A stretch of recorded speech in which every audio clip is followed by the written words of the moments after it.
கர்த்தருடைய பரிசுத்த நாமத்திற்கு மகிமையும் கனமும் உண்டாவதாக. இது ஒரு மகிழ்ச்சியும் சந்தோஷமான ஒரு நன்னாள். நம்ம எல்லாருக்கும் இந்த நாள் ஒரு மகிழ்ச்சியான நாள், ஒரு மகிழ்ச்சியை தரக்கூடிய ஒரு நன்னாள் என்று நாம் அறிந்திருக்கிறோம். ஏனென்றால் ஆண்டவரும் இரட்சகருமாயிருக்கின்ற இயேசு கிறிஸ்து தாவீதின் ஊரில் பெத்லகேம் என்னப்பட்ட இடத்துல பிறந்த இந்த நாளை நாம் ஆசரிக்கும்படி, நினைவு கூறும்படிக்கு புதிய எருசலேம் சபையாய் இங்கே நாம் வந்திருக்கிறோம். இந்த வேளையிலே இயேசு கிறிஸ்துவின் நாமத்தினாலே அமர்ந்திருக்கும் அருமையான பரிசுத்தவான்களுக்கும் தேவ பிள்ளைகளாகிய உங்கள் ஒவ்வொருவருக்கும் கிறிஸ்துவின் பிறப்பின் நல்வாழ்த்துதலை தெரியப்படுத்தி கொள்கிறேன். We wish you a merry, merry, merry and happy Christmas. God bless you. Hallelujah. கர்த்தருடைய பரிசுத்த நாமத்திற்கு மகிமை உண்டாவதாக.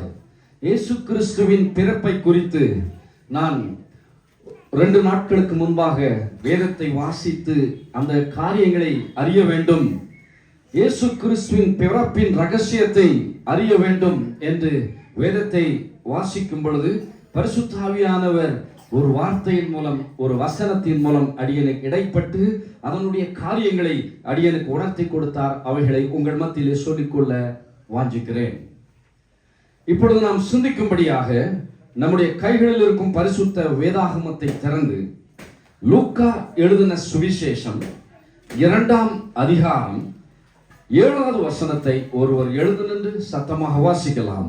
லூக்கா எழுதின சுவிசேஷம் 2ஆம் அதிகாரம் 7வது வசனம். அவன் தன் முதற்பேறான குமாரனை பெற்று சத்திரத்திலே அவர்களுக்கு இடம் இல்லாதிருந்தபடியினால் பிள்ளையை துணிகளில் சுற்றி முன்னிலையிலே கடத்தினாள். ஹல்லேலூயா, ஹல்லேலூயா, ஹல்லேலூயா. கர்த்தருடைய பரிசுத்த நாமத்திற்கு மகிமை உண்டாவதாக. சத்திரத்தில் இடம் இல்லை. இந்த வார்த்தையை அடியனுக்கு உள்ளத்தின் ஆழத்தில் இடைப்பட்டது. சத்திரம் என்ற வார்த்தையை கர்த்தர் உணர்த்தி கொடுத்தார். உணர்த்தப்பட்ட இந்த வார்த்தையை சற்று ஆழமாய் தியானிக்க இறைவன் அடியனுக்கு கிருபை செய்தார். அந்த காரியங்களை உங்கள் மத்தியிலே இந்த நாளிலே, இயேசு பிறந்த இந்த அருமையான நாளிலே, இந்த பண்டிகை நாளிலே உங்கள் மத்தியிலே பகிர்ந்து கொள்ள தூயாவியானவர் நமக்கு யாவருக்கும் நல்ல கிருபை செய்வாராக. இதனுடைய சம்பவத்தை நாம் சற்று பார்த்தோம் என்றால், அதுக்கு முந்தின வசனம் 4வது வசனத்திலிருந்து 6வது வசனத்தை நாம் வாசித்து பார்த்தோம் என்றால் நாம் அறிய வேண்டிய ஒரு காரியம் உண்டு. இயேசு கிறிஸ்துவின் பிறப்பு என்பது நம்ம எல்லாருக்கும் தெரியும். அது திடீரென்று அறிவிக்கப்பட்ட பிறப்பு கிடையாது. இயேசு பிறப்பதற்கு சுமார் 4000 ஆண்டுகளுக்கு முன்பாகவே தேவன் ஏதேன் தோட்டத்திலே முன் அறிவிக்கப்பட்ட ஒரு பிறப்பு. ஏவாள் சத்ருவாகிய சாத்தானினால் வஞ்சிக்கப்பட்ட பொழுது, அந்த பாவம் மனுக்குலத்துக்கு வந்த பொழுது ஆண்டவர் ஏவாளை சபித்தார். அந்த சபிக்கப்பட்ட வார்த்தை என்னவென்றால், நீ அவன் தலையை நசுக்குவாய் என்று ஒரு வார்த்தை, ஒரு சாபமுள்ள ஒரு வார்த்தையை ஆண்டவர் சொல்லுகிறதை நாம் அறிந்திருக்கிறோம். நீ அவனுடைய தலையை நசுக்குவாய். யார் நசுக்க போகிறார் என்றால், இயேசுநாதர் இந்த உலகத்திற்கு மீண்டும் பிறந்து மனிதனாய் அவதரித்து சிலுவையிலே சாத்தானின் தலையை நசுக்குவார் என்று இந்த காரியம் நமக்கு உணர்த்துகிறது. சிலுவையிலே தொங்குகிற இயேசு அவருடைய மரணத்தின் நிமித்தம் சத்ருவாகிய சாத்தானின் தலையை நசுக்குவார் என்று முன்னமே பிதாவாகிய தேவன் ஏதேன் தோட்டத்திலே இயேசு கிறிஸ்து பிறக்க போகிறதை அறிவித்தார். ஏசாயா தீர்க்கதரிசி இயேசு பிறப்பதற்கு சுமார் 700 ஆண்டுகளுக்கு முன்பாகவே இயேசுவின் பிறப்பை குறித்து முன் அறிவித்து இருக்கிறார். இப்படி முன் அறிவிக்கப்பட்டு பிறக்க போகிற ஆண்டவராகிய இயேசு கிறிஸ்து இப்பொழுது கன்னி மரியாள் என்ற ஒரு ஸ்திரியின் வயிற்றிலே, கர்ப்பத்திலே இருக்கிறார். யோசேப்பும் மரியாளும் இருவரும் குடிமதிப்பு எழுதுவதற்காக, குடிமதிப்பு என்றால் சிட்டிசன்ஷிப். உங்க எல்லாருடைய குடிமதிப்பு என்ன? ஆதார் கார்டு. சிட்டிசன்ஷிப். நீங்க என்ன சிட்டிசன்? Indian citizen. இல்ல நான் கோழியூர் சிட்டிசன், நான் திட்டக்குடி சிட்டிசன், நான் சென்னை சிட்டிசன் அப்படி சொல்ல முடியுமா? Indian citizen. இந்தியன் சிட்டிசன்ஷிப் உங்களுக்கு கொடுக்கப்பட்டிருக்கிறது. அதே போலதான் அன்று மரியாளும் யோசேப்பும் குடிமதிப்பு எழுதுவதற்காக, சிட்டிசன்ஷிப் எழுதுவதற்காக பிரயாணப்பட்டு போய்கொண்டு இருந்தார்கள். பிரயாணப்பட்டு போய்கொண்டு இருக்கும் பொழுது மரியாளுக்கு பிரசவ வேதனை வந்தது. பிரசவ வேதனை, அந்த பிரசவ வலி வந்தது. பெண்களுக்கு நன்றாக தெரியும் அந்த பிரசவ வேதனை எவ்விதமாக இருக்கும் என்று. ஆண்களை விட பெண்களுக்கு நன்றாக தெரியும் அந்த பிரசவ நேரத்துல வலி, பயம் எவ்விதமாக இருக்கும் என்று. ஒருவேளை பிரசவ வலி வரும் பொழுது வீட்டில் இருந்தா அந்த பெண்ணுக்கு ஒரு பாதுகாப்பான ஒரு உணர்வு இருக்கும். ஏனென்றால் அக்கம் பக்கத்தில் இருப்பார்கள், உறவுகள் இருப்பார்கள், பக்கத்து வீட்டுக்காரர்கள் இருப்பார்கள். இப்படி இவர்கள் இருக்கிறார்கள் என்று அந்த பிரசவ நேரத்துல வேதனையில அந்த பெண்ணுக்கு ஒரு பாதுகாப்பான ஒரு உணர்வு, ஒரு தைரியம் இருக்கும். ஆனால் மரியாளுக்கு பிரசவ வேதனை வந்தது எப்பொழுது என்றால் பிரயாணத்துல வேற யாருமே இல்லை. யோசேப்பு அவர் மட்டும்தான் கூட இருந்தாரு, வேற ஒருவரும் இல்லை. இன்னும் யோசேப்பு கணவன் ஆகவில்லை. மரியாளுக்கு நியமிக்கப்பட்டவர் தான், நிச்சயதார்த்தம் செய்யப்பட்டவர் தான். விவாகம் இருவருக்கும் முடியவில்லை. யோசேப்பு மட்டும்தான் மரியாள் கூட இருக்கிறாரு. இப்படி தடுமாற்றத்தோடு வலி வேதனையோடு பிரயாணம் போகும் பொழுது வேதம் சொல்லுகிறது, சத்திரத்தில் இடம் இல்லை என்று. இடம் இல்லாததனால பிள்ளையை துணியினால் சுற்றி முன்னணியிலே கிடத்தினாள் என்று வேதத்திலே நாம் வாசிக்கிறோம். சத்திரத்துல இடம் இல்லை, வலி வந்துருச்சு.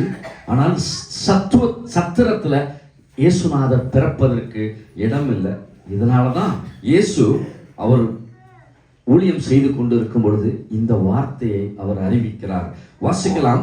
மத்தேயு எழுதின சுவிசேஷம் 8ஆம் அதிகாரம் 20வது வசனத்தை வாசிக்கலாம்.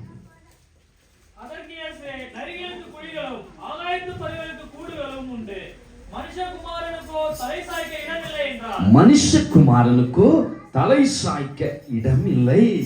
இதனுடைய அர்த்தம் என்ன தெரியுமா? அந்த வயிற்றுக்குள் இருக்கும் பொழுது அவர் பிறப்பதற்கு இடம் இல்லை, சத்திரத்திலே இடம் இல்லை என்று நம்ம வாசித்தோம் அல்லவா?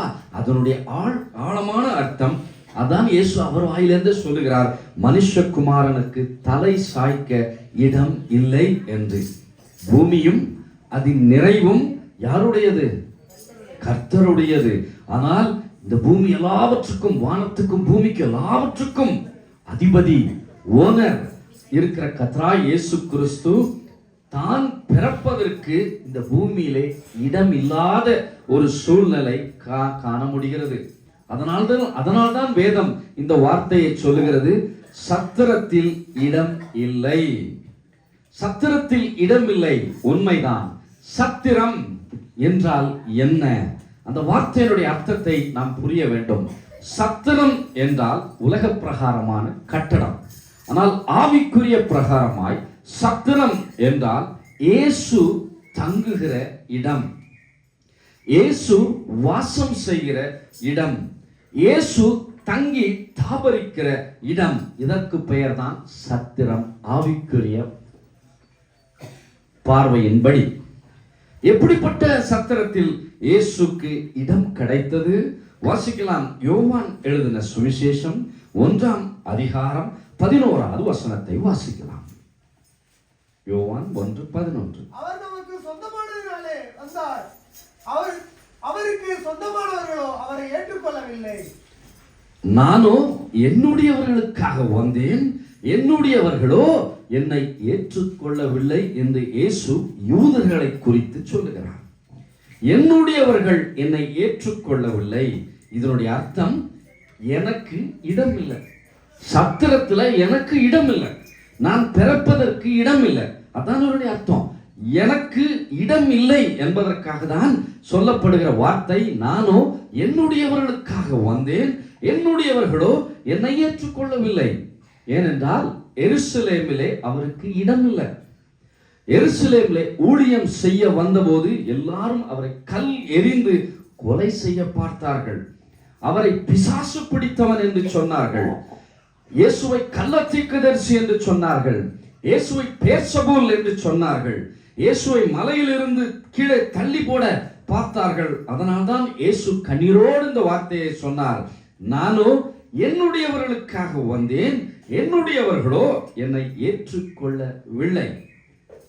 இப்படி உலக பிரகாரமாக இயேசுவுக்கு இடம் இல்லாமல் போனாலும் ஒரு சில சத்திரத்துல இயேசுவுக்கு இடம் கிடைத்தது.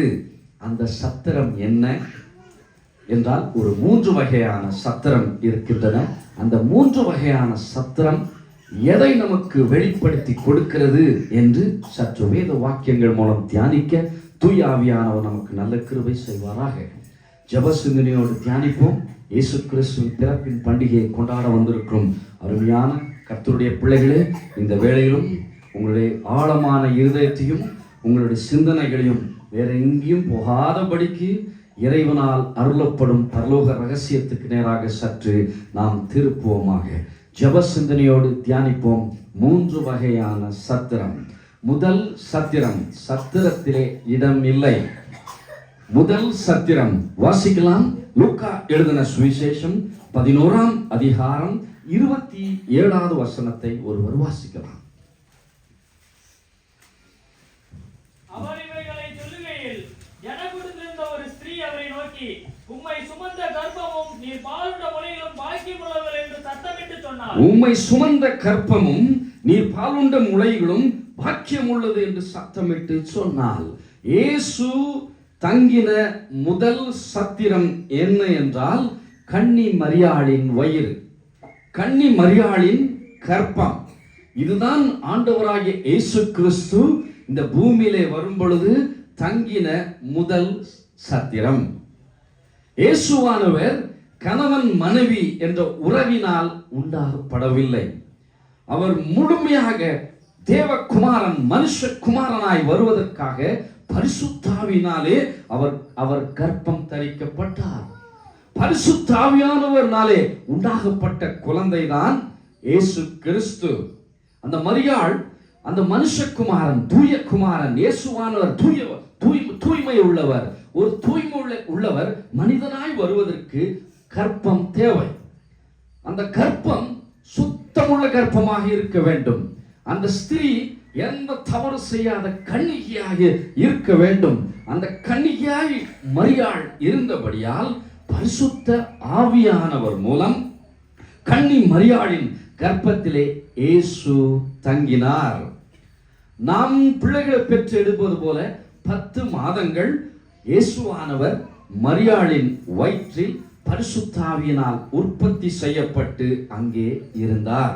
இதைதான் ஏசாயா தீர்க்கதரிசி அவருடைய தன்னுடைய நிருபங்களில் இவ்விதமாக சொல்லுகிறார். வாசிக்கலாம். ஏசாயா தீர்க்கதரிசன புஸ்தகம் 7ஆம் அதிகாரம் 14வது வசனத்தை வாசிக்கலாம். ஆதலால் ஆண்டவர் தாமே உங்களுக்கு ஒரு அடையாளத்தை கொடுப்பார். இதோ ஒரு கன்னிகை கர்ப்பவாதியாகி ஒரு குமாரனை பெறுவாள். அவளுக்கு இம்மானுவேல் என்று பெயரிடுவார்கள். இம்மானுவேல் என்றால் தேவன் நம்மோடு கூட இருக்கிறார். நம்ம கூட இயேசு இருக்கிறாரா? இருக்கிறபடியால் அவர் யார்?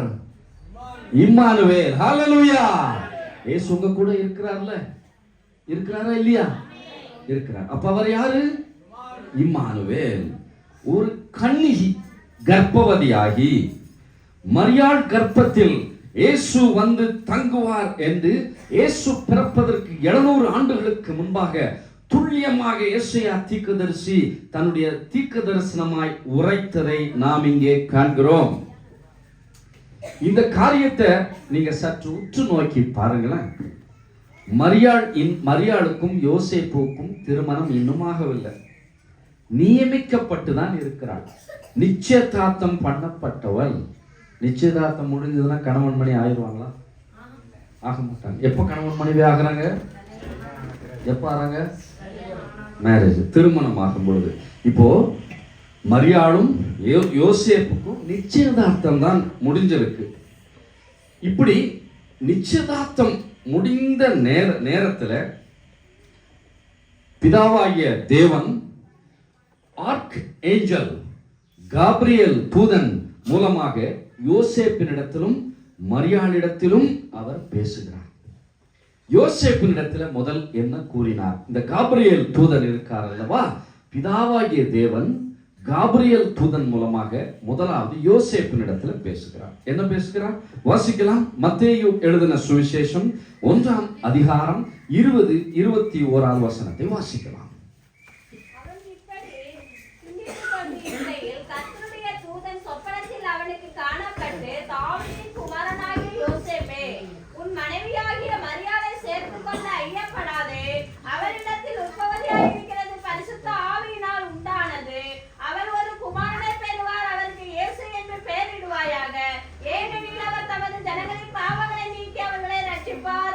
ஆமென், ஹல்லேலூயா. இப்படி காப்ரியேல் தூதன் யோசேப்பினிடத்துல வந்து சொன்னார்.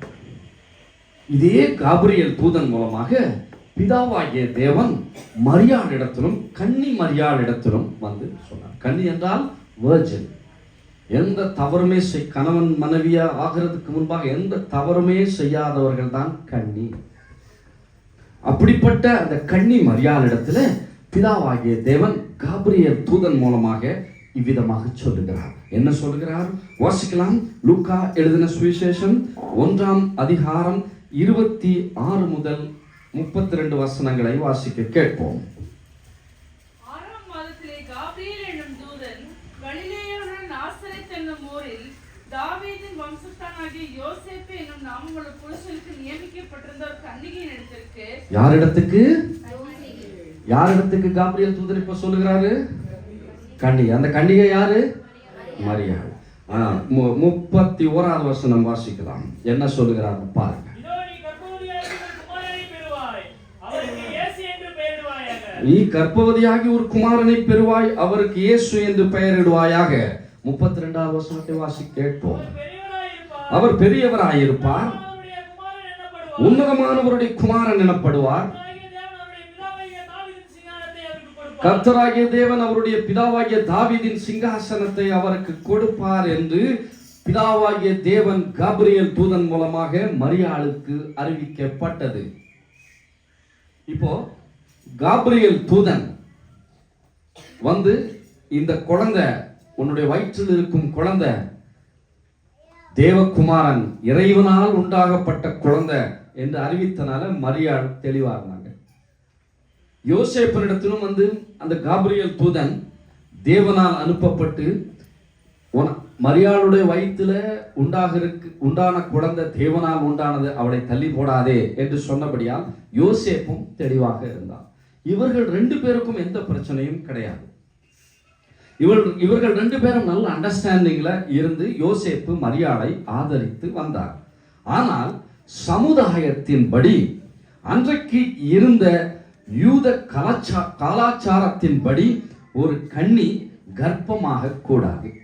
யூத கலாச்சாரத்தின்படி ஒரு கன்னி கர்ப்பமாக கூடாது. அப்படி அவள் கன்னி கர்ப்பமாய் விட்டாள் என்றால் அவள் வேசி என்று அர்த்தம். யோசேப்புக்கும் மரியாளுக்கும் கல்யாணம் ஆயிடுச்சு. அப்போ ஆகல, நிச்சயதார்த்தம் செய்யப்பட்டவள். இப்போ அந்த மரியாளுக்கு கர்ப்பத்துல குழந்தை வந்தாச்சு. இப்ப சமுதாயம் என்ன சொல்லும்? மரியாள் என்ன சொல்லும்? வேசி, விபச்சாரி என்று சொல்லும். அப்போ யூத கலாச்சாரத்தின்படி அப்படி சொன்னார்கள். இந்த சம்பவம் நடக்கும் பொழுது மோசேயின் நியாயப்பிரமாணம் இருந்த ஒரு காலம். என்ன நியாயப்பிரமாணம் என்றால், மோசேயின் நியாயப்பிரமாணம் என்னவாக இருந்தது என்றால், ஒரு கன்னி கர்ப்பமாய் விட்டால் அவள் ஒழுக்கம் கெட்டவள், அவளை கல்லெறிந்து கொல்லப்பட வேண்டும் அல்லது அக்கினியினால் சுட்டெரிக்கப்பட வேண்டும் என்று மோசேயின் நியாயப்பிரமாணம் இருந்தது. அந்த காலத்துல தான் இயேசுவானவர் மரியாளின் கர்ப்பத்திலே வந்தார். இது வேதத்தில் நல்ல ஒரு உதாரணம் இருக்கிறது. தாமார், யூதா மூலமாக கர்ப்பமான தாமாருக்கு என்ன தண்டனை கிடைச்சதுன்னு கொஞ்சம் சற்று பாருங்களேன். ஆதியாகமத்தின் புஸ்தகம் 38ஆம் அதிகாரம் 24வது வசனத்தை வாசிக்க கேட்போம். ஆதியாகமம் 38:24. சென்ற பின்பு உன் மருமகளாகிய தாமார் வேசித்தனம் பண்ணினாள், அந்த வேசித்தனத்தினால் கர்ப்பவதியானாள் என்று யூதாவுக்கு அறிவிக்கப்பட்டது. அப்பொழுது யூதா அவளை வெளியே கொண்டு வாருங்கள், அவள் சுட்டெரிக்கப்பட வேண்டும் என்றார். பாருங்க, சுட்டெரிக்கப்பட வேண்டும். வாசிலிவியா. ஏறக்குறைய 3 மாதம் சென்ற பின்பு உன் மருமகளாகிய தாமார் வேசித்தனம் பண்ணினாள், அந்த வேசித்தனத்தினால் கர்ப்பவதியும் ஆனாள் என்று யூதாவுக்கு அறிவிக்கப்பட்டது. அப்பொழுது யூதா அவளை வெளியே கொண்டு வாருங்கள், அவள் சுட்டெரிக்கப்பட வேண்டும் என்றான். சுட்டெரிக்கப்பட வேண்டும் என்றார். இந்த வசனம் வாசிக்கிற சாலமோன், லிபியா, மற்ற யார் வாசிக்கிறோம்? மைக்கில் வாசிக்க. சாலமோனுக்கு மைக் கொடுங்க. வேசி சுட்டெரிக்கப்பட வேண்டும் என்று தாமாருக்கு தண்டனை பாருங்க. ஏனென்றால் மோசே நியாயப்பிரமாணம் அப்படி இருந்தது. இப்படிப்பட்ட நியாயப்பிரமாணத்தின் காலத்துல தான் கன்னி மரியாளுக்கு விவாகம் முடிவதற்கு முன்பாக இயேசுவானவர் அந்த கர்ப்பத்திலே உற்பத்தி ஆனார். இந்த நியாயப்பிரமாணம் மரியாளுக்கும் தெரியும், யோசேப்புக்கும் தெரியும். இந்த இயேசுவானவர் தன்னுடைய இந்த காலத்துல வந்தபடியால் இயேசு அவர் எப்படிப்பட்டவர், அவர் வல்லமை உள்ளவர், அவர் என்ன பண்ண போகிறார் என்று எதுவும் மரியாளுக்கு தெரியாது. ஒன்றே ஒன்று மரியாளுக்கு தரும், இயேசு என்னுடைய கர்ப்பத்தில் இருக்கிற இயேசுவானவர் தேவனால் அனுப்பப்பட்டவர் என்று. ஹல்லேலூயா. சூழ்நிலை அவளுக்கு தெரியும். தான் கர்ப்பமானது வெளியே தெரிய வரும் என்று தெரியும். எந்த காரியமும் தெரியாமல் இருக்கலாம். ஆனால் ஒரு பெண் கர்ப்பமாய்விட்டால் என்றால் அது தெரியும். 5-6 மாதம் கழித்து அந்த பெண்ணுடைய வயிறு அது காட்டி கொடுக்கும். யாராலும் மறைக்க முடியாது. இதே சூழ்நிலை தான் மரியாளுக்கு. விவாகம் முடியல. இயேசுவானவர் பரிசுத்தாவினால் உற்பத்தி செய்யப்பட்டு கர்ப்பத்தில் இருந்தார். மரியாளுக்கு தெரியும். இது தெரிய வரும் பொழுது கல் எறிந்து கொள்வார்கள், அக்கினியால் சுட்டெரிப்பார்கள், தனக்கு வரப்போகிற நிந்தைகள், அவமானங்கள் எல்லாவற்றையும் சகிக்க வேண்டும் என்று மரியாளுக்கும் தெரியும், யோசேப்புக்கும் தெரியும். மரியாளுக்கும் இயேசுக்கு எந்த பிரச்சனையும் கிடையாதுல்ல. இருவரும் தேவனால் அறிவிக்கப்பட்டு இருந்தார்கள். உன்னுடைய கர்ப்பத்தில் இருக்கும் குழந்தை இறைவனால் அனுப்பப்பட்ட மனுஷகுமாரன் என்று அவர்களுக்கு தெரியும். ஆனா மற்றவர்கள் வாயிலிருந்து வரும் பாருங்க நிந்தனையான வார்த்தைகள், அவமான வார்த்தைகள் எல்லாவற்றையும் சகிக்க வேண்டும் என்று யோசேப்புக்கும் மரியாளுக்கும் தெரியும். ஆனால் மரியாள் எப்படி இருந்தார்கள் தெரியுமா? என்ன அவமானம் வந்தாலும் பரவாயில்ல, என்னை கல்லெறிந்து கொன்னாலும் பரவாயில்ல, மோசேயின் நியாயப்பிரமாணத்தின்படி என்னை சுட்டெரித்து போட்டாலும் பரவாயில்ல, என்னை நம்பி என்னுடைய கர்ப்பத்தில் எனக்கு கொடுக்கப்பட்ட இந்த உயிரை நான் காப்பாற்றுவேன், இதற்காக எந்த தியாகமும் செய்ய நான் ஆயத்தமாயிருக்கிறேன் என்ற நிலைமையிலே மரியாள் இருந்தார்கள். இயேசுவை மரியாள் சுமந்த நாட்கள் சாதாரணமான நாட்கள் அல்ல. அவமானப்பட்ட நாட்கள், நிந்திக்கப்பட்ட நாட்கள், எல்லாவற்றையும் பொறுமையோடு சகித்து இந்த கர்ப்பத்திலே பெரும் தியாகத்தோடு இந்த குழந்தையான இயேசுவை மரியாள் சுமந்தார்கள். இதிலிருந்து நாம் இந்த சம்பவம் மூலம் நாம் அறிய வேண்டிய காரியம் ஒன்று இருக்கிறது. இந்த கர்ப்பம் எதற்கு ஒப்பாய் இருக்கிறது என்றால் நம்முடைய இருதயத்திற்கு ஒப்பாய் இருக்கிறது. இந்த கர்ப்பம் நம்முடைய இருதயமான இருதயமான சத்திரத்துக்கு ஒப்பாய் இருக்கிறது. கன்னிமரியாள் இயேசுவை தன்னுடைய கர்ப்பத்திலே சுமந்தார்கள் அல்லவா? நாம் என்றைக்கு ரட்சிக்கப்பட்டோமோ, என்றைக்கு இயேசுவை நீங்க ஏற்றுக்கொண்டீர்களோ, என்றைக்கு நீங்கள் ஞானஸ்தானம் பெற்று ரட்சிக்கப்பட்டீர்களோ, அன்று முதல் நீங்கள் இயேசுவை நம்முடைய இருதயமாகிய சத்திரத்திலே சுமந்து கொண்டு இருக்கிறீர்கள் என்று புரிந்து கொள்ள வேண்டும். மரியாள் இயேசுவை கர்ப்பத்திலே சுமந்தார்கள். நீங்கள் ரட்சிக்கப்பட்ட அந்த நிமிடம் முதற்கொண்டு கர்த்தராகிய இயேசு கிறிஸ்துவை உங்களுடைய இருதயமாகிய அந்த சத்திரத்திலே நீங்கள் சுமக்க ஆரம்பித்து விட்டீர்கள் என்று புரிந்து கொள்ள வேண்டும். இயேசுவை நீங்கள் இருதயத்திலே சுமக்க ஆரம்பித்த அந்த நாள் முதல் நீங்கள் ஏளனப்படுத்தப்படலாம், நீங்கள் வெட்கப்படுத்தப்படலாம், நீங்கள் கடிந்து கொள்ளப்படலாம், நீங்கள் சபிக்கப்படலாம், நீங்கள் நிந்திக்கப்படலாம், நீங்கள் புறக்கணிக்கப்படலாம், நீங்கள் அவமானப்படுத்தப்படலாம். புரிந்து கொள்ளுங்கள், உங்கள் இருதயத்தில் இருக்கும் இயேசுவுக்காக நீங்கள் இதையெல்லாம் சகித்தே ஆக வேண்டும். இந்த பாடுகளை, இந்த அவமானங்களை, இந்த நிந்தனைகளை எல்லாவற்றையும் நீங்கள் சகித்தே ஆக வேண்டும். அதான் அப்போஸ்தலனாகிய பவுல் இவ்விதமாக இந்த பாடுகளை குறித்து சொல்லுகிறார். வாசிக்கலாம். கலாத்தியருக்கு எழுதின நிருபம் 4ஆம் அதிகாரம் 19வது வசனத்தை வாசிக்க கேட்போம். கலாத்தியர் 4:19.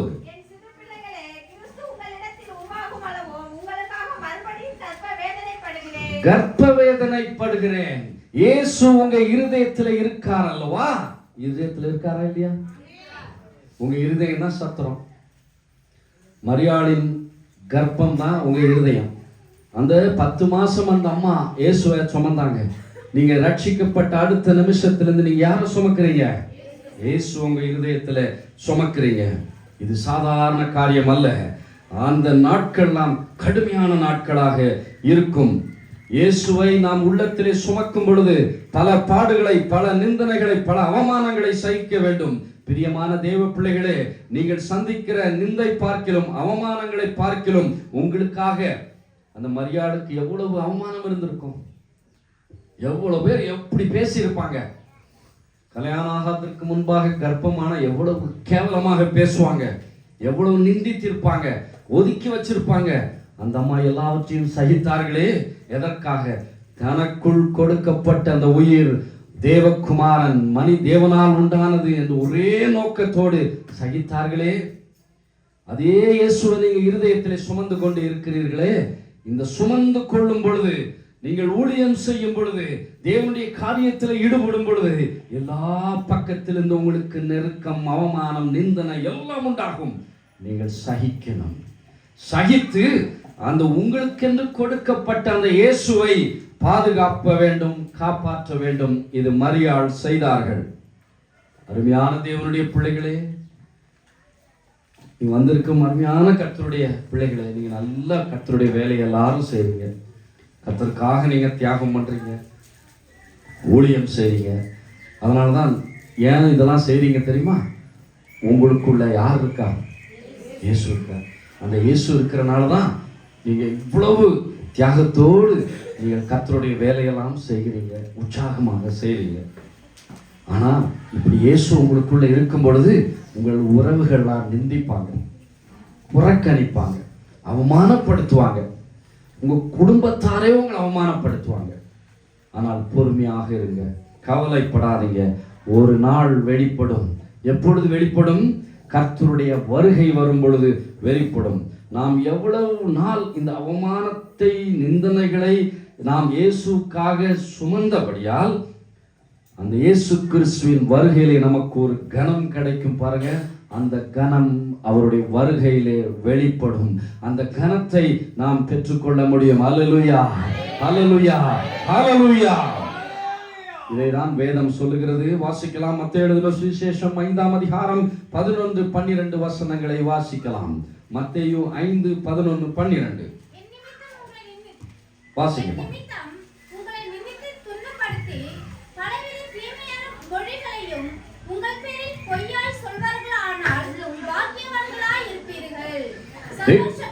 வாசிங்க, வாசிங்க.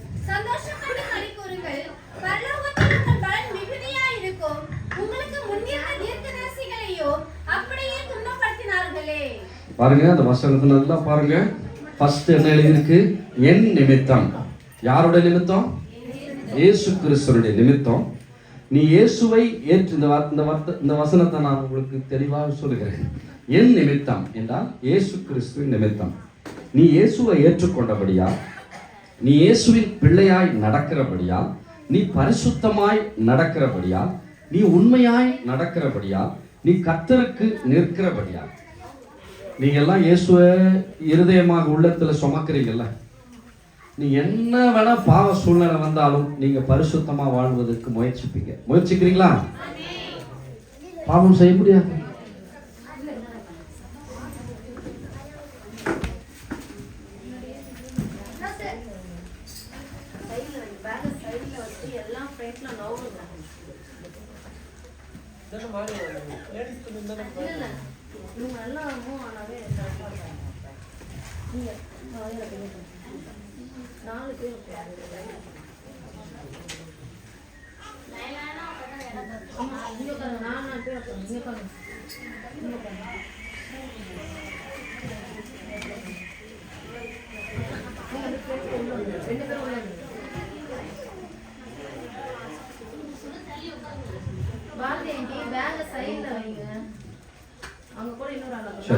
சரி, என் நிமித்தம்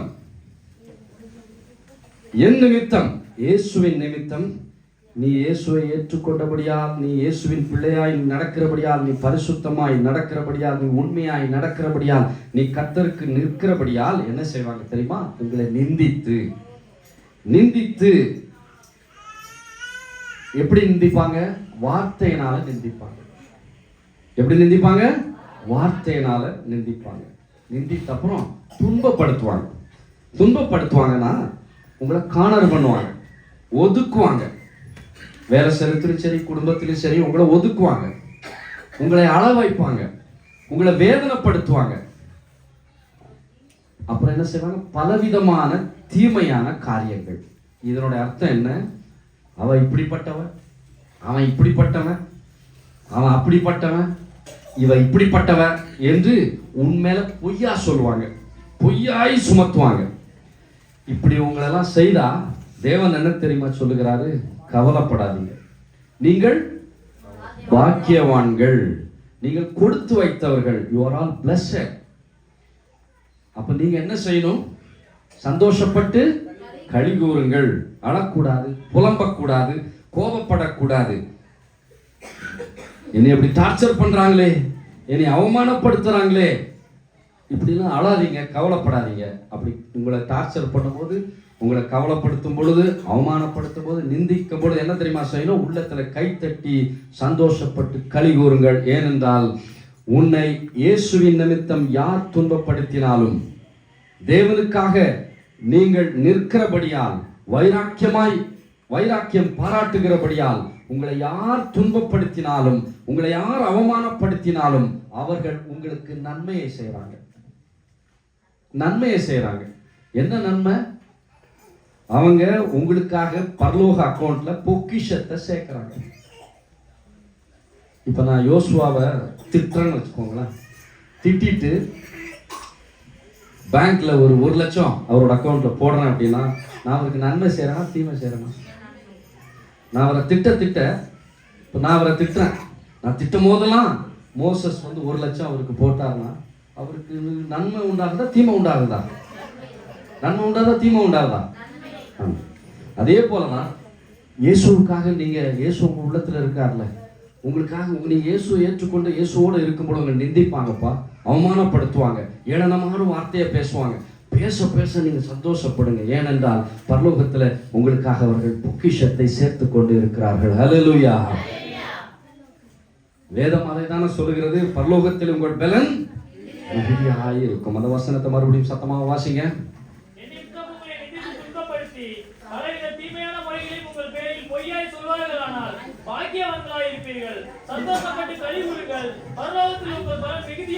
பரலோகத்தில் உங்க பலன் மிகுதியாய் இருக்கும். பரலோக ராஜ்யத்துல பொக்கிஷத்தை சேர்ப்பது என்ன என்றால், ஏழைக்கு உதவுனீங்கன்னா பொக்கிஷத்தை சேர்க்கிறீங்க. ஒரு ஏழைக்கு நீங்க உதவுனீங்க அப்படின்னா பரலோகத்துல பொக்கிஷத்தை நீங்க சேர்க்கிறீங்க. தேவனுக்காக நீங்க ஊழியம் செய்கிறீங்கன்னா பொக்கிஷத்தை சேர்க்கிறீங்க. நீங்க கர்த்தருடைய ஊழியத்துக்காக காணிக்கை கொடுக்கிறீங்கன்னா பொக்கிஷத்தை பரலோகத்துல சேர்க்கிறீங்க. இப்ப சபையில நீங்க எல்லாம் கூட்டுறீங்களா இல்லையா? சபையில கூட்டுறாங்களா இல்லையா? கூட்டுறாங்க. பாத்திரம் விளக்குறாங்களா இல்லையா? ஆலய வெளியெல்லாம் கூட்டுறாங்களா இல்லையா? கூட்டுறாங்களா இல்லையா? கூட்டுறவங்க பரலோகத்துல இந்த ஆலயத்தை வெளியே கூட்டுறவங்க, பாத்திரத்தை கழுவுறவங்க உலக பிரகாரமை பார்ப்பதற்கு அற்பமாக தெரியலாம்ப்பா. நீ கூட்ட கூட்ட, நீ விளக்க விளக்க உன் பரலோகத்துல உனக்காக பொக்கிஷம் சேர்த்து கொள்ளப்பட்டு வருகிறது. நேற்று தினத்து இந்த கிறிஸ்துமஸ்க்காக நம்முடைய பிள்ளைங்க 10 மணி வரைக்கும் நான் விரட்ட வேண்டியதா இருந்துச்சு. ஃபோன் பண்ணி போய் படுத்து போங்க, போய் தூங்குங்க அப்படின்னு. இங்கே இருந்து எல்லா வேலைகளும் அவர்கள் செய்தார்களே, பரலோகத்தில் அவர்கள் பொக்கிஷத்தை சேர்க்கிறாங்க. சாலமன் எல்லாத்தையும் வீடியோ கவரேஜ் பண்றாரு, பிரபலப்படுத்துறாரு. அவர் பரலோகத்தில் பொக்கிஷத்தை சேர்க்கிறார். ஹவுஸ் விசிட்டிங் ஊழியர்கள் ஐயாவும் நாங்களும் வரோமே, பரலோகத்தில் பொக்கிஷத்தை சேர்க்கிறோம். தேவனுக்காக நீ சிந்துகிற ஒவ்வொரு வேர்வையும் அந்த வேர்வை பரலோகத்தில் பொக்கிஷமாய் சேர்க்கப்படுகிறது. ஹல்லேலூயா. இதே போலதான் கர்த்தர் நிமித்தம் நீங்கள் வடிக்கிற ஒவ்வொரு சொட்டு கண்ணீரும் பரலோகத்திலே சேர்க்கப்படுகிற பொக்கிஷம். நீ ரட்சிக்கப்பட்டு நல்லா இருப்பமா, நீ ரட்சிக்கப்பட்டு நல்லா இருப்பப்பா. கர்த்தருடைய ஊழியத்தை, கர்த்தருடைய வேலையை நீ தீவிரமா செய்ய ஆரம்பிப்ப. அப்பதான் சாத்தான் வருவான். உன்னை நிந்தித்து உன்னை மன உடைச்சலுக்கு உண்டாகும்படிக்கு, உன் மனசை வேதனைப்படுத்தும்படிக்கு, மனதை பாரப்படுத்தும்படிக்கு சாத்தான் அவன் வருவான். சந்தோஷப்பட்டு களி கூறுங்க. இப்படி ஒரு சூழ்நிலையை கடந்து போவாயானால் நீ சந்தோஷப்பட்டு களி கூர்ந்து களி கூறு. ஏனென்றால் உனக்காக பொக்கிஷம் பரலோகத்திலே சேர்க்கப்படுகிறது. இதைதான் வேதம் சொல்லுகிறது. வாசிக்கலாம். ரோமருக்கு எழுதின நிருபம் 8ஆம் அதிகாரம் 18வது வசனத்தை வாசிக்கலாம்.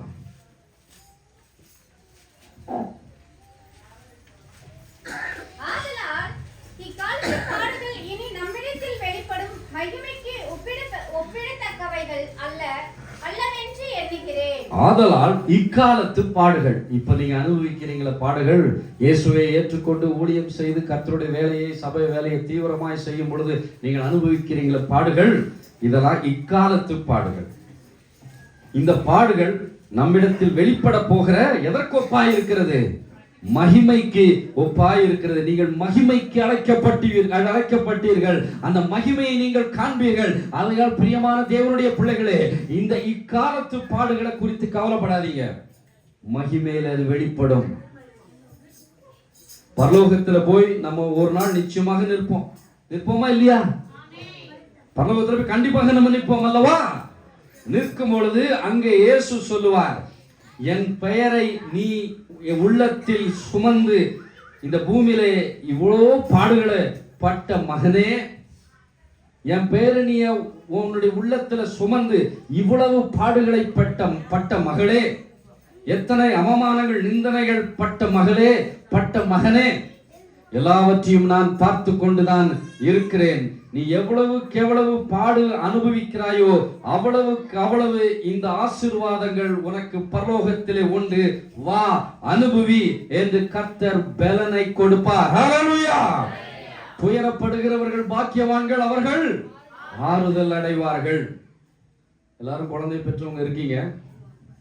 குழந்தைக்கு தடுப்பூசி ஒன்று போடுவீங்களா மாட்டீங்களா? போடுவோம். தடுப்பூசி போடும் போது குழந்தை சிரிக்குமா அழுகும். அழுதுட்டு ஊசி போட்டோன்னு நீங்க வெறுமையா தேய்ச்சிட்டு வந்துடுவீங்களா? என்ன பண்ணுவீங்க? என்ன பண்ணுவீங்க? அந்த குழந்தைய ஆறுதல் படுத்துறதுக்காக சாக்லேட், ஐஸ்கிரீம், கை குழந்தை இல்லை கொஞ்சம் வளர்ந்த குழந்தை கொடுத்து ஆறுதல் படுத்துவீங்களா? ஆறுதல் படுத்த மாட்டீங்களா?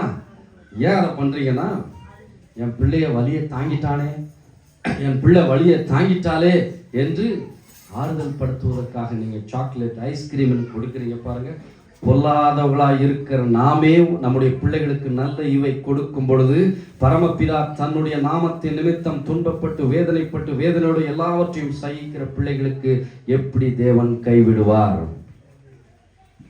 கர்த்தர் உங்களை பார்த்து சொல்லுகிறார். பிரியமான தேவனுடைய பிள்ளைகளே, உங்கள் ஒவ்வொருவரையும் பார்த்து சொல்லுகிறார். உங்கள் ஆழமான இருதயத்தை பார்த்து சொல்லுகிறாரு. தேவன் தாமே உன் கண்ணீர் எல்லாவற்றையும் துடைப்பார். பிரியமான தேவனுடைய பிள்ளைகளே, ஒன்றை நான் உங்கள் மத்தியிலே சொல்லிக் கொள்கிறேன். நீங்கள் உலக காரியங்களுக்காக வேலை இல்லை, கல்யாணம் இல்லை, குழந்தை இல்லையே என்று அழும் பொழுது நீங்கள் உங்க கண்களில் இருந்து சிந்துகிற கண்ணீர் அது பூமிக்கு தான் விழுகிறது.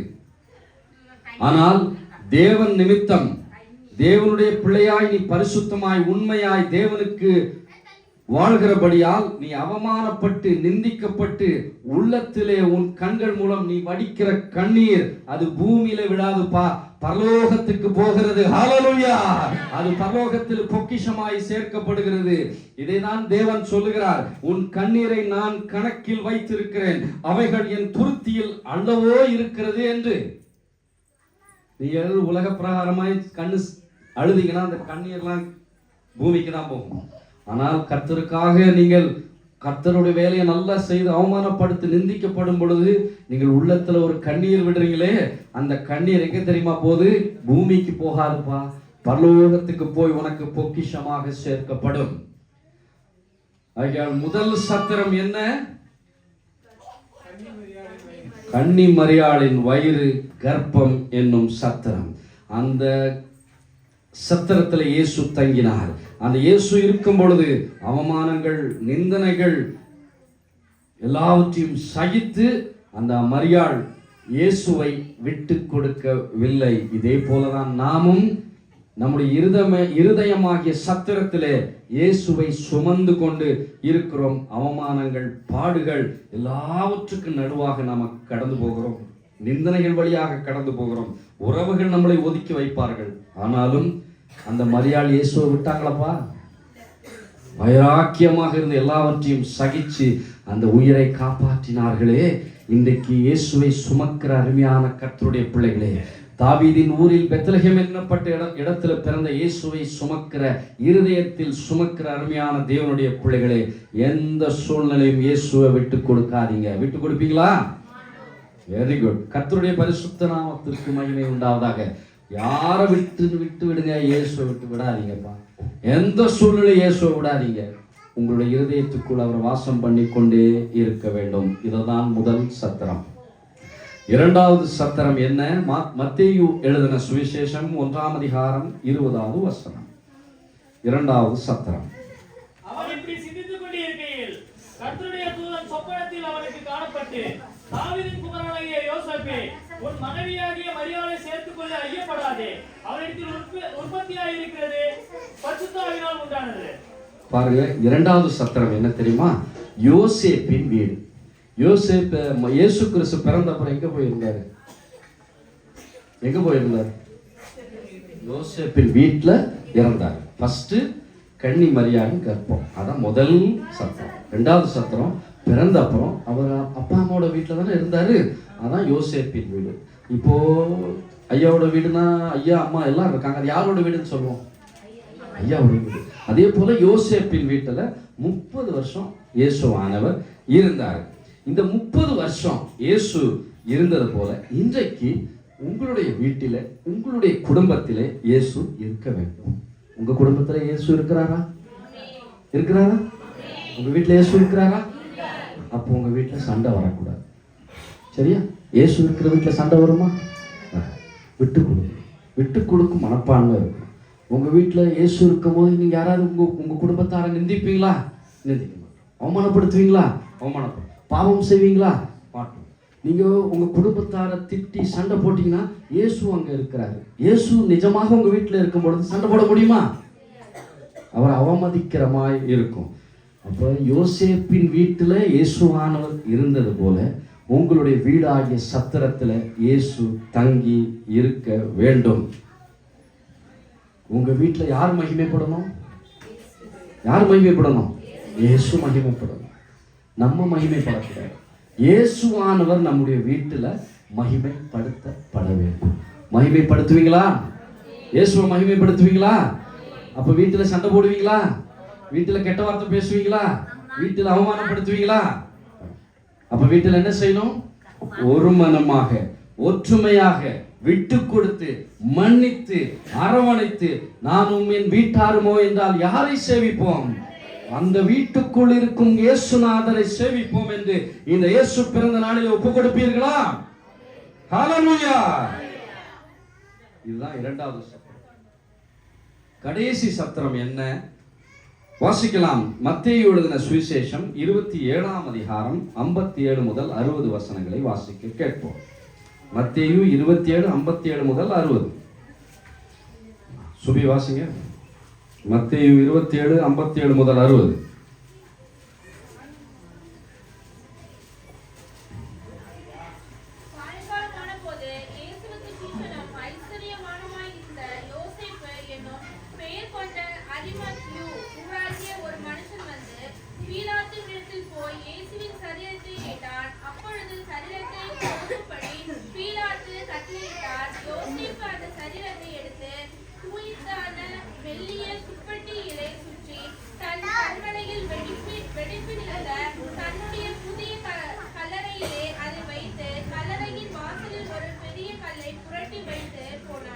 கர்த்தருடைய பரிசுத்த நாமத்திற்கு மகிமை உண்டாவதாக.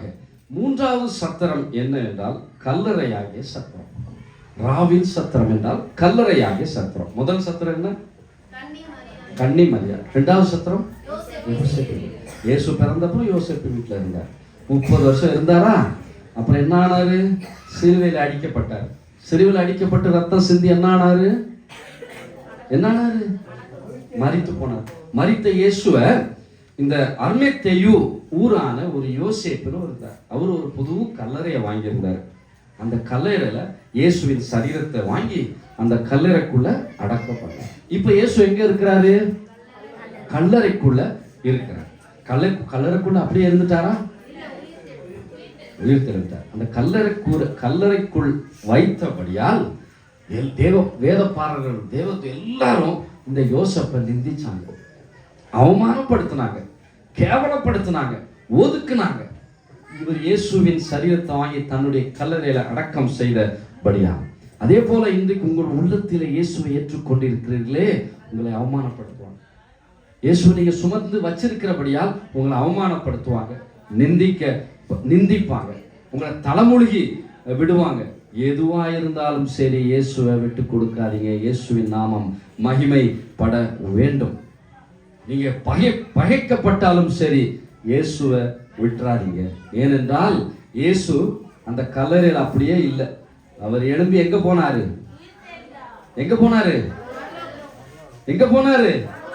சத்தமா சொல்லுங்க எல்லாரும், எங்க போனாரு? இந்த 3 சத்திரம் இருக்குல்ல, மரியாளுடைய சத்திரம் எத்தனை மாசம்? 10 மாசம். யோசேப்பின் வீடு எத்தனை வருஷம்? கல்லறையாகிய சத்திரம் எத்தனை நாள்? 3 நாள். ஆனால் அதுக்கப்புறம் இதெல்லாம் தற்காலிக சத்திரம். அதுக்கப்புறம் ஒரு இடத்துக்கு போறாரு. அது எந்த இடம்? பரலோகம். அது எவ்வளவு நாள்? நித்தியம், நித்தியம், நித்தியம். ஹல்லேலூயா. இந்த சத்திரத்துக்கு நாம போகணுமா வேணாமா? போகும்படிக்குதான், உங்களை அழைத்து செல்லும்படிக்குதான் இயேசுவானவர் இந்த பூமியிலே அவர் வந்து பிறந்தார். உங்களை ரட்சித்து இருதயமாகிய உங்களுடைய சத்திரத்தில் குடியிருந்து உங்களுடைய வீட்டில் தேவநாமம் மகிமைப்பட்டு நீங்கள் கல்லறையில் அடக்கம் செய்ய போட்டு பண்ணப்படும் பொழுது ஒரு சத்தம் உண்டாகும் அல்லவா? அந்த சத்தம் தொனிக்கும் பொழுது உங்களுடைய கல்லறைகள் எல்லாம் உடைக்கப்பட்டு தேவதூதர்கள் இறங்கி வந்து உங்களை கூட்டி போவார்கள். ஏனென்றால் நீங்கள் பூமிக்குரியவர்கள் அல்ல, அந்த பரலோக வாசிகள். ஒரு மனிதன் இருந்தான். கோழி முட்டையை பார்த்துருக்கிறீங்களா? இவ்வளோ முட்டை இங்க பின்னாடி இருக்கு. பார்க்காதவங்க போய் பார்த்துட்டு வாங்க, சரியா? அந்த கோழி முட்டைக்குள்ள ஒரு கழுகு முட்டையை வச்சுட்டான். கழுகு முட்டை வச்ச உடனே என்ன ஆகும்? கோழி முட்டை ஒரு ஆம்லெட் சாப்பிட்டுவியா? என்ன ஆகும்? உடையுமா? உடைஞ்சோன்னா வெளியே என்ன வரும்?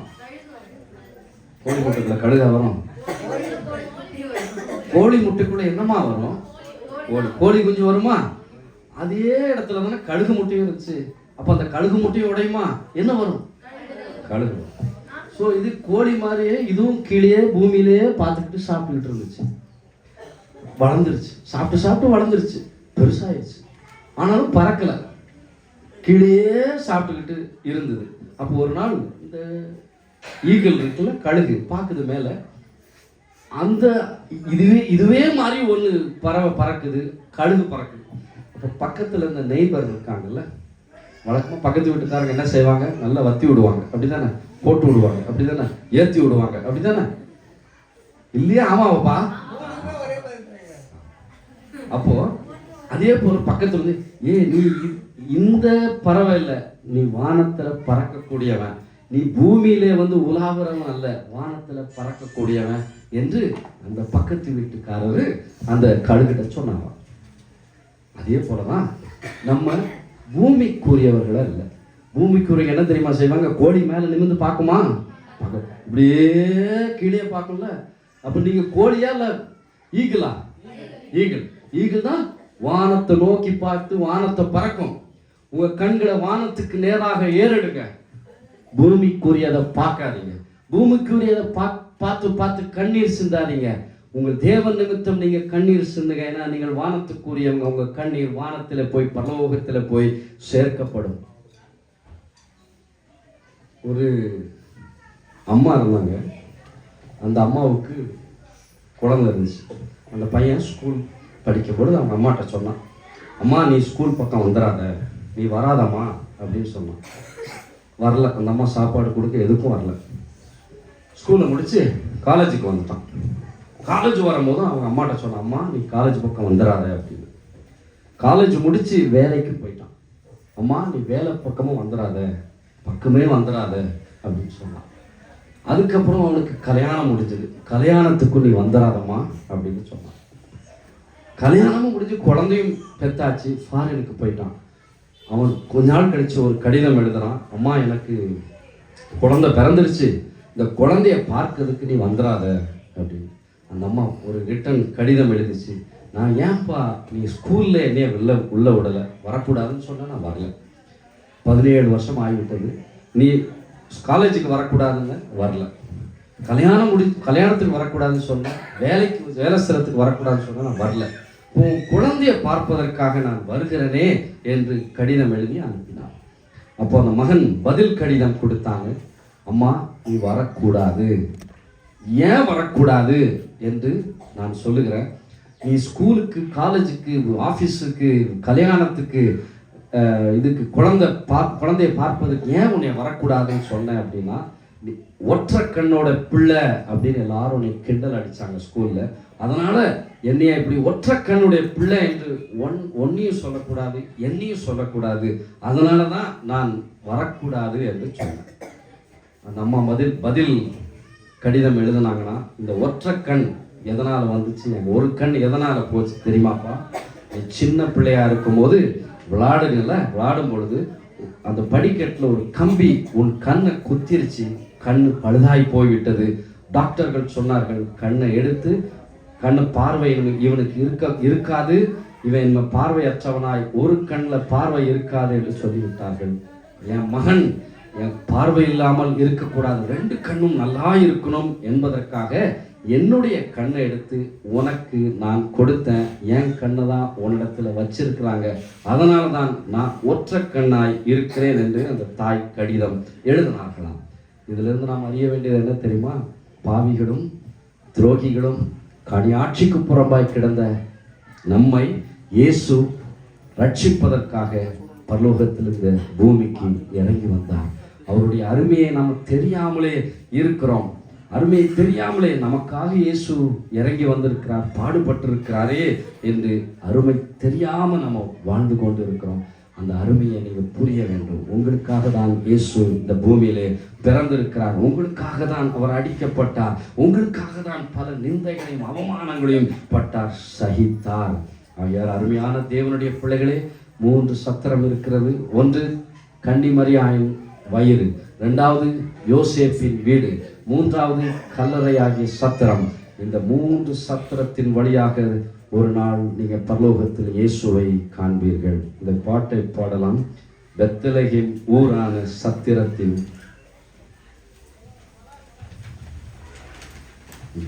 மறந்து பெத்லகேம் ஊரோரம் சத்திரத்தை நாடி, பெத்லகேம் ஊரோரம் சத்திரத்தை நாடி, கர்த்தர் இயேசு பாலனுக்கு துதிகள் பாடி, பக்தியுடன் நித்திரம் ஓடி,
பக்தியுடன் நித்தினப்பா ஓடி ஓடி பெத்தலகே ஊரோரம் சத்திரத்தை நாடி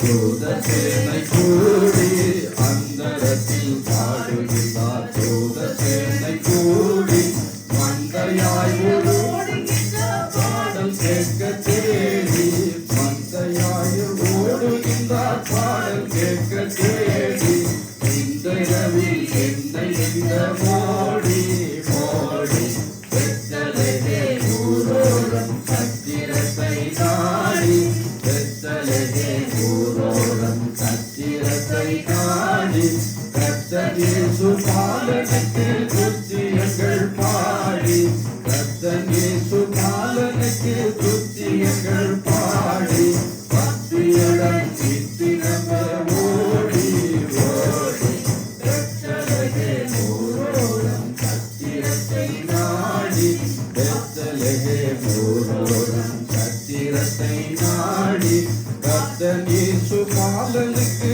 துத்தியங்கள் பாடி கர்த்தனேசு பாலனுக்கு துத்தியங்கள் பாடி பக்தியுடன் நித்தினமா ஓடி ஓடி பெத்தலகே ஊரோரம் சத்திரத்தை நாடி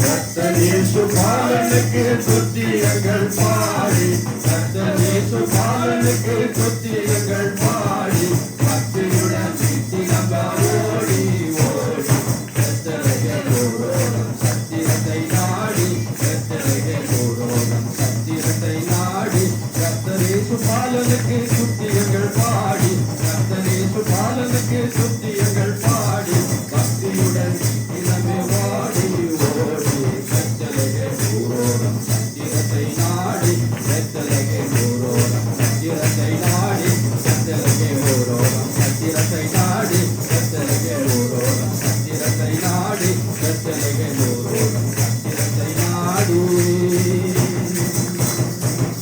ஹல்லேலூயா ஹல்லேலூயா ஹல்லேலூயா. மீண்டும் பிரசங்க வாக்கியத்தை வாசிக்கலாம். லூக்கா எழுதின சுவிசேஷம் 2ஆம் அதிகாரம் 7ஆம் வசனத்தை வாசிக்கலாம். லூக்கா 2:7. அவன் தன் முதற்பேரான குமாரனை பெற்று சத்திரத்திலே அவருக்கு இடமில்லாது இருந்தபடியினால் பிள்ளையை துணிகளில் சுட்டி முன்னணியிலே கிடத்தினார்கள். சத்திரத்துல இடம் இல்லைப்பா. இயேசு பிறப்பதற்கு சத்திரத்துல இடம் இல்லை. ஆனால் ஒரு 3 சத்திரம் இயேசுக்கு இருந்தது. ஒன்று கன்னி மரியாள் வயிறு முதல் சத்திரம். அது வயிற்றில் பிறந்ததுக்கு அப்புறம் யோசேப்பின் வீட்டில் அவர் இருந்தார் 2வது சத்திரம். வாழ்ந்து மனிதனாக வாழ்ந்து வந்த நோக்கங்கள் நாம் நிறைவேறப்பட்டு சிலுவையிலே அடக்கம் மரித்து அந்த கல்லறையிலே அடக்கம் செய்யப்பட்டாரே அந்த கல்லறை என்றும் சத்திரம். இந்த 3 சத்திரத்தின் தாண்டி இயேசுவானவர் பரலோகத்துக்கு எடுத்து செல்லப்பட்டாரே. இன்று இயேசு கிறிஸ்துவின் பிறப்பை கொண்டாட வந்திருக்கும் அருமையான கர்த்தருடைய பிள்ளைகளே, நீங்கள் இந்த 3 சத்திரத்தின் வழியாக வந்து விட்டீர்கள். ஒரு தாயின் கர்ப்பத்தில் 10 மாதம் கழித்து உலகத்தை கண்டு இப்போ ஒரு வீட்டில் இருக்கிறீங்க. இந்த வீடு இந்த வாழ்க்கை முடிந்து நம்ம கல்லறையில் அடக்கம் செய்யப்படுவோம். ஒரு நாள் இடி முழக்கத்தோடு இயேசுவானவர் வருவார். வரும்பொழுது நம்முடைய கல்லறைகள்லாம் திறக்கப்பட்டு கிறிஸ்துவுக்குள் மரித்தவர்கள் முதலாவது உயிர்த்தெழும்புவார்கள். நம் உயிர்த்தெழுந்து எங்கே போவோம்? பரலோகமாகிய அந்த நித்திய சத்திரத்தில் போய் சேருவோம். சேர ஆயத்தமா இருக்கிறீங்களா? பரலோகத்துக்கு போவோமா? பரலோகத்துக்கு ஆயத்தப்படுங்கள். கர்த்தர் உங்களை ஆசீர்வதித்து பலன் கொடுப்பார். உலகத்துல நீங்க படுற பாடு கஷ்டங்கள் இது எல்லாவற்றையும் நீங்க மறந்துடுங்க. ஏனென்றால் நீங்க அவமானப்படுத்து நிந்தனை எல்லாவற்றையும் நீங்க சகிக்கிறீங்களே, ஒரு நாள் நீங்க பரலோக வாசல்ல போய் நிற்பீங்க. அப்பொழுது பெத்லகேம் தாவீதின் ஊர்ல பிறந்த இயேசுவானவர் அங்க நிற்பாரு. நின்று என்ன தெரியுமா சொல்லுவாரு? கர்த்தரால் ஆசீர்வதிக்கப்பட்டவர்களே எங்கே வாருங்கள், உள்ளே வாருங்கள் என்று இயேசுவானவர் சொல்லுவார். இந்த இயேசுவின் பிறப்பின் கொண்டாட வந்திருக்கும் அருமையான பிள்ளைகளே, இயேசு கிறிஸ்து இந்த உலகத்தில் பிறந்து விட்டார் என்ற நற்செய்தியை புதிய எருசலேம் சபையாய் உங்களுக்கு நாங்கள் அறிவிக்கிறோம். இந்த இயேசு உங்களுடைய இருதயமாகிய சத்திரத்தில் தொடர்ந்து இருப்பாராக, இருந்து உங்களை அந்த பரலோகம் என்ற நித்திய சத்திரத்துக்கு எடுத்து செல்வாராக. அந்த இயேசுவானவர் உங்களுடைய இருதயத்தில் இருக்கிறபடியால் உங்களுடைய வாழ்க்கையிலே ஒரு பெரும் மாற்றம் உண்டாகும்.